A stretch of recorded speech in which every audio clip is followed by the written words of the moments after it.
তোমার মা কাজের বুয়া। স্যান্ডেলগুলো খুলে আমার হাতে দাও। তোমার দুই গালে দুটো বাড়ি মারি আমি। টাকা ফেরত দাও আমার। তুমি প্রয়োজন আমার সাথে সম্পর্কটা রেখো না, টাকাটা খুবই দরকার। বুঝছো, মনে করো ভিক্ষা দিচ্ছ। যা, দিলাম ভিক্ষা। আর যেন কখনো আমার ত্রিসীমানাও তোমাকে না দেখি। আমার বাবার কোনো ব্যবসা নেই, ইনফ্যাক্ট আমার বাবাই নেই। আমি যখন অনেক ছোট উনি মারা গেছেন। আমার মা আছেন, একটা ছোট বোন, ওরা দুজনেই গ্রামে থাকে। আমার মা ছোট একটা চাকরি করেন, একটা এনজিওতে আয়ার হিসেবে আছেন। সামান্য কিছু বেতন আসে ওখান থেকে, যেটা দিয়ে ছোট বোনের পড়ালেখা চলে। আমি এখানে যে টিউশনিগুলো করাই ওই টাকাগুলো আর খরচ করি না, ওগুলো বাড়িতে পাঠিয়ে দেই। মা বোন ওটা দিয়েই চলে। দেখো, আমি রেস্টুরেন্ট তো অনেক পরের বিষয়। আমি যে মেসে থাকি ওখানে যে মিল খাবো 3 বেলা,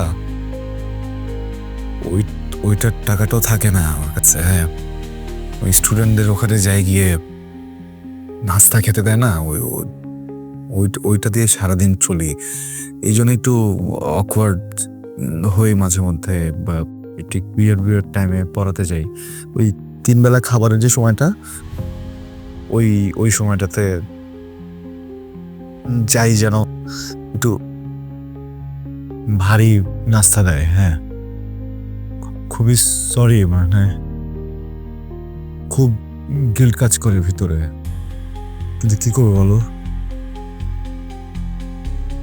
ভালো তো বাসি অনেক, মিথ্যাটা বলতে চাইনি, সরি।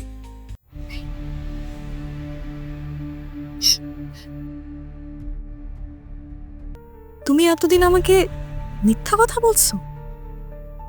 তোমার মা আয়া, তোমার বাবা নাই। এত মিথ্যা কথা বলার পর আবার তুমি টাকা নিছো আমার থেকে। এই চেহারা দেখছো আয়নায় নিজে? দাঁড়াইছো কখনো আয়নার সামনে? তোমার সাথে আমার যায়?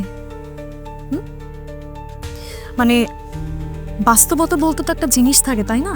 যে রিয়েলিটি শব্দটা শুনছো কখনো? স্যান্ডেলগুলো তো তোমার। স্যান্ডেলগুলো খুলে আমার হাতে দাও। তোমার দুই গালে দুটো বাড়ি মারি আমি। টাকা ফেরত দাও আমার। এক্ষুনি আমার টাকা ফেরত দাও। আমি ছেলে মিথ্যাটা বলে টাকাটা নিয়ে যেতে পারতাম, তো আমি সত্যটা বললাম। টাকার জন্য সত্যি বলছো?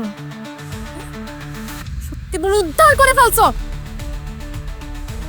তুমি।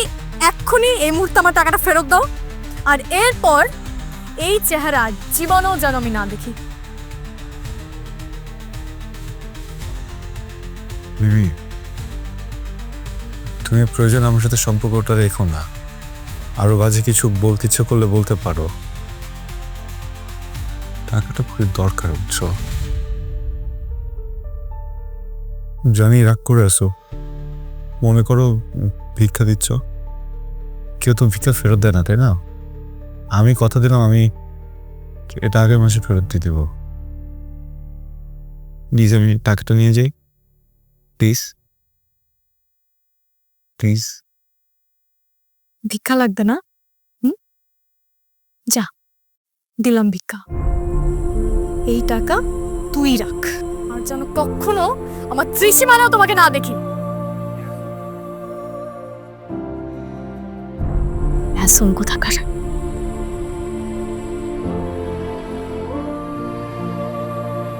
আমি না কষ্ট পাইনি, আসলেই কষ্ট পাইনি। যে জিনিসটা ঘটবে এর আভাস আমরা যখন আগে থেকেই পাই, তখন আর কষ্ট পাই না। এটা একদিন হওয়ারই ছিল। আমরা যা ভাবি তা ঘটে গেলে সেই কষ্ট আমাদের ছুঁতে পারে না।